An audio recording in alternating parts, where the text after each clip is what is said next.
Nah, lihat Bapak Ibu, perhatikan ulah tangan manusia yang menyebabkan kemurkaan Allah. Jadi Bapak Ibu, kalau sekarang bencana silih berganti datang kepada kita, itu karena kemurkaan Allah, Pak. Murkanya Allah kepada kita, cuma kita tidak sadar-sadar, Pak. Mohon maaf, di tengah banjir bandang yang begitu melanda, kok tidak ada yang sholat, kok tidak ada yang berinisiatif. Apapun yang terjadi dengan kita, dekatkan hati kepada Allah. Kalaupun kita harus mati dalam keadaan seperti itu, mati dalam keadaan husnul khatimah. Dari sekian banyak kasus, tsunami Aceh, gempa bumi, gunung meletus, bukan semakin mendekatkan diri kepada Allah, semakin banyak kekufuran yang muncul. Kami datangkan pawang gunung biar tidak meletus dia.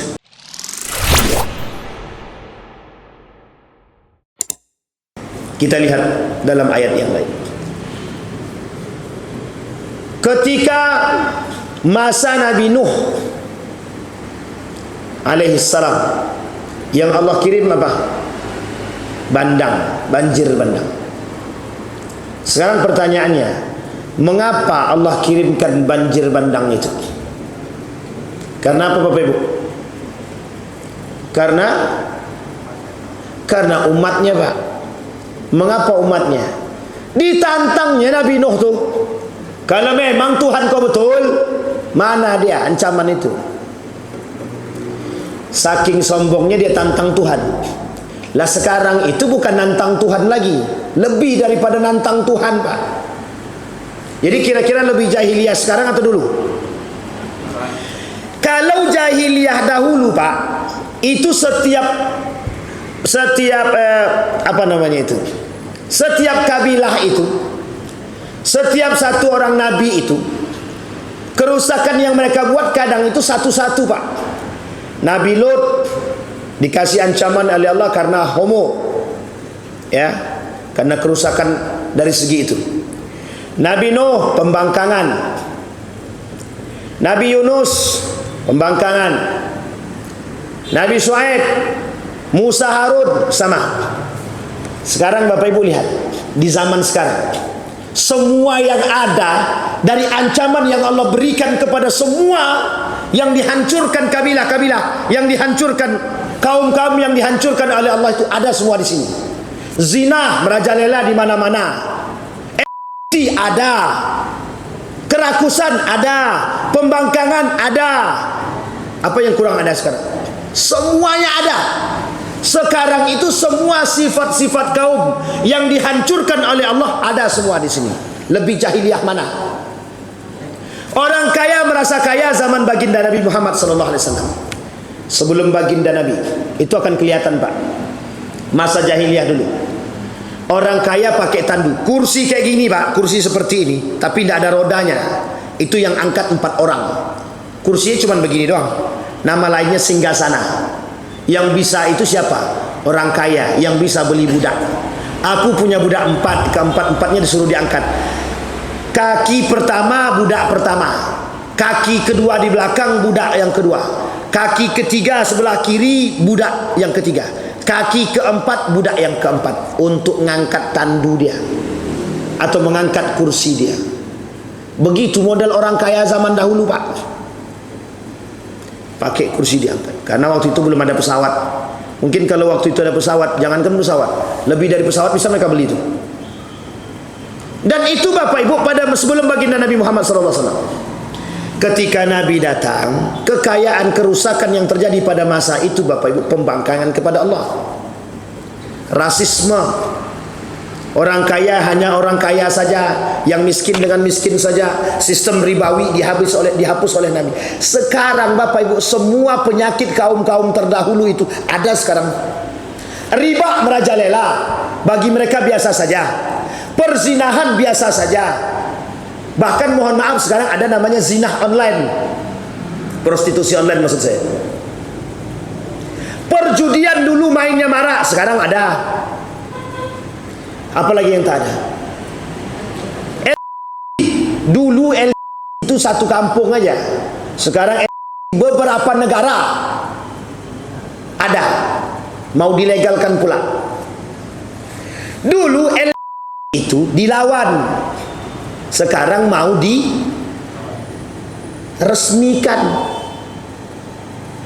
Kurang rusak apa sekarang? Semua cobaan-cobaan itu Allah berikan dan nampak sekarang pada semua. Kata Nabi, itu yang akan terjadi kelak di hari kiamat, kata Nabi, di akhir zaman, kata Nabi. Maka Bapak Ibu, saya katakan Bapak Ibu, kita ini hampir mendekat akhir zaman. Kenapa begitu? Tanda-tandanya sudah nampak semua. Perzinahan merajalela sudah nampak. Musik bertebaran, semua orang bermain musik sudah nampak. Keangkuhan, kesombongan. Dulu masa Nabi Musa dan Harun, Nabi Musa naik ke atas mengambil kitab suci, mengambil perintah tauhid dari Allah. Turun ke bawah, masyarakatnya sudah buat patung.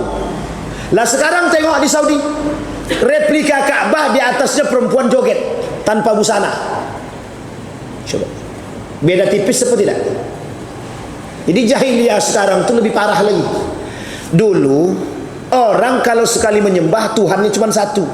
Kata mereka begini, Tuhan kami, Tuhan kami, Tuhan kamu, Tuhan kamu. Orang sekarang tak dicampur aduknya semua. Jadi satu Tuhan untuk semua agama, katanya. Coba bayangkan, apa tak sesat kita sekarang tuh? Maka Bapak Ibu sekalian yang berbahagia, rusak apa tak rusak sekarang? Maka wajar kalau Nabi katakan tubalil ghuraba, yang selamat itu siapa, kata Nabi? Yang berpegang teguh dengan tali keimanan. Nabi Bapak Ibu meninggalkan satu isyarat bukan tanpa sebab. Nabi meninggalkan Al-Quran dan Sunnah bukan tanpa sebab. Karena Nabi tahu kerusakan pada umatnya. Karena Nabi tahu bahkan pasti akan terjadi apa yang dia katakan. Itulah kemaksuman Nabi. Sehingga ketika Nabi tahu akan kerusakan dan kehancuran yang akan terjadi pada umatnya, Nabi berharap di antara umat-umatnya itu berpegang teguh kepada Al-Quran dan Sunnah. Agar apa? Selamat, tidak akan disesatkan, kata Nabi. Lan tadillam bikuma abadan, kata Nabi. Kalau kalian berpegang teguh, intamassaktum bihima lan tadilla bikuma abadan, tidak akan pernah kalian sesat sama sekali, kata Nabi. Itu yang terjadi, Pak. Karena Nabi tahu, Pak, Nabi itu Isra dan Mi'raj, yang ditengok Nabi di dalam neraka itu semua, Pak. Kenapa si anu itu? Kata dia penyakitnya ini. Kenapa kok banyak perempuan, banyak yang melawan pada suami? Nah sekarang Bapak Ibu boleh tengok, perempuan sekarang ini melawan sama suami apa tidak? Banyak apa tidak yang melawan sama suami? Salah. Bukan melawan, merajai. Lebih banyak perempuan hari ini merajai suami. Apa kata suaminya? Tunggu dulu, aku izin sama suami, bini aku dulu. Semua bini. Itulah ilustrasinya. Ketia istri. Salah kan Nabi bilang begitu? Tak salah. Memang itu yang terjadi. Kata Nabi tidak akan terjadi hari kiamat. Sudah kita bahas dulu di sini. Tidak akan terjadi hari kiamat sampai laki-laki itu akan mengikuti perkataan sang istri atau istrinya, sampai-sampai mereka bisa durhaka kepada orang tuanya. Jadi Bapak, kalau ibu-ibu kita yang belakang ini semuanya orang solehah semua. Cari aman dululah kita, daripada kita tak aman setelah ini kan rusak belakang. Sampai di sini paham Bapak Ibu ya? Nah lihat Bapak Ibu, perhatikan ulah tangan manusia yang menyebabkan kemurkaan Allah. Jadi Bapak Ibu, kalau sekarang bencana silih berganti datang kepada kita, itu karena kemurkaan Allah Bapak Ibu. Murkanya Allah kepada kita, cuma kita tidak sadar-sadar Pak. Mohon maaf, di tengah banjir bandang yang begitu melanda, kok tidak ada yang sholat, kok tidak ada yang berinisiatif. Apapun yang terjadi dengan kita, dekatkan hati kepada Allah. Kalaupun kita harus mati dalam keadaan seperti itu, mati dalam keadaan husnul khatimah. Sampai di sini bisa dipahami. Dari sekian banyak kasus, tsunami Aceh, gempa bumi, gunung meletus, mohon maaf Pak, bukan semakin mendekatkan diri kepada Allah, semakin banyak kekufuran yang muncul. Kami datangkan pawang gunung biar tidak meletus dia. Pawangnya pun mati sekali, kena lahar sekali, mati sekali. Masih ingat kasus Mbah Marijan kan? Coba Sukabumi, pawang longsor, sak pawang-pawang rumah-rumahnya masuk ke dalam sini. Ini cerita Abu Nawas. Abu Nawas itu satu ketika ada seorang saudagar kaya ingin menikahkan anaknya, khawatir akan hujan. Dia berharap mencari pawang hujan. Keliling-keliling saudagar kaya ini Pak, ke pasar-pasar, bertanya kepada saudagar-saudagar yang lain, tahu tidak kalian siapa pawang hujan? Kata masyarakat situ, ada, kata dia. Barangkali Abu Nawas bisa jadi pawang hujan. Abu Nawas tak pernah mengatakan kalau dia pawang hujan. Cuman orang tadi datang kepada Abu Nawas, bisa tidak kau nanti ketika dalam acara pernikahanku hujan tidak turun? Apa jawaban Abu Nawas? Dia tidak merasa pawang hujan, tapi kata Abu Nawas, tidak apa-apa, laksanakan aja kegiatan pernikahan itu. Selama aku duduk di situ hujan tidak turun, katanya. Kata Abu Nawas, ingat kalimat ini ya Bapak Ibu ya, selama aku duduk di situ hujan tidak turun. Ini kecerdasan Abu Nawas. Orang pertama berhasil, memang tidak hujan, sehingga Abu Nawas diangkat Pak, diagung-agungkan sebagai seorang pawang hujan.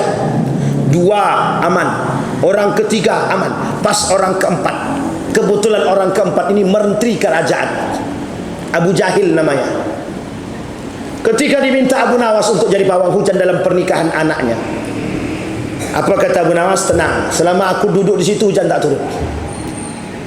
Baru berjalan mungkin sekitar 15 menit dalam cerita itu, hujan turun sederas-derasnya Pak, dan melanda tempat tersebut. Abu Nawas yang tadi sadar dengan hujan dan banjir langsung naik ke atas kursi. Datang Abu Jahil, marah-marah dia sama Abu Nawas. Kata Abu Jahil, besok kau kubawa ke hakim. Jadi dulu Bapak Ibu untuk menghakimi perbuatan seseorang itu langsung dibawa ke hakim. Sampai ke hakim, dia nuntut Abu Nawas untuk mengganti rugi yang kerugian yang terjadi di acara dia. Ditanyakan sama Pak Hakim, tanya kepada Abu Nawas. Kata Hakim, betulkah begitu ceritanya Abu Nawas? Betul Hakim. Terus apa pendapatmu? Kata Hakim kepada Abu Nawas. Dijawab sama Abu Nawas, bodoh kali aku kalau hujan kemudian aku di situ, kata dia. Mending aku naik kursi cari selamat, kata dia. Jawaban yang cerdas. Apa kemudian Abu Nawas kata? Mana ada pawang hujan, yang ada itu pawang Allah, kata dia. Minta sama Allah. Dah tahu ini kita muslim, minta kau sama manusia, kata dia. Malu sendiri dia. Akhirnya Abu Jahil pulang ke rumah, malu, dengan rasa malu Pak. Artinya apa?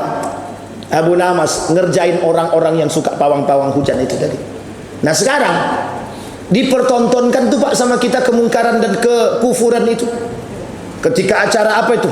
Mendatangkan pawang hujan itu pemerintah itu. Buktinya hujan juga kan? Hujan juga kan? Tak berguna juga pawang hujan. Masih mending duit untuk bayar pawang hujan itu dibayarkan untuk orang tak mampu, selesai. Coba bayangkan. Artinya apa? Ketidakpercayaan kepada Allah. Maka wajar Bapak Ibu kalau sekarang itu Allah kasih kita bencana. Kenapa? Orang-orang kita sekarang ini, muslim sekarang ini kurang percaya sama Allah SWT. Berkurang sedikit demi sedikit kepercayaan mereka kepada Allah. Yang mereka percaya siapa? Setan-setan itu Bapak Ibu. Iya, karena mohon maaf, dukun tuh main dengan setan atau tidak? Jadi yang bermain itu siapa? Setan apa dukun? Syaitan. Bukan dukun. Dukun tuh main dengan setan Pak. Jadi yang mohon maaf yang bekerja itu bukan manusia tapi syaitan. Ada pertanyaan Bapak Ibu? Aman Bapak Ibu?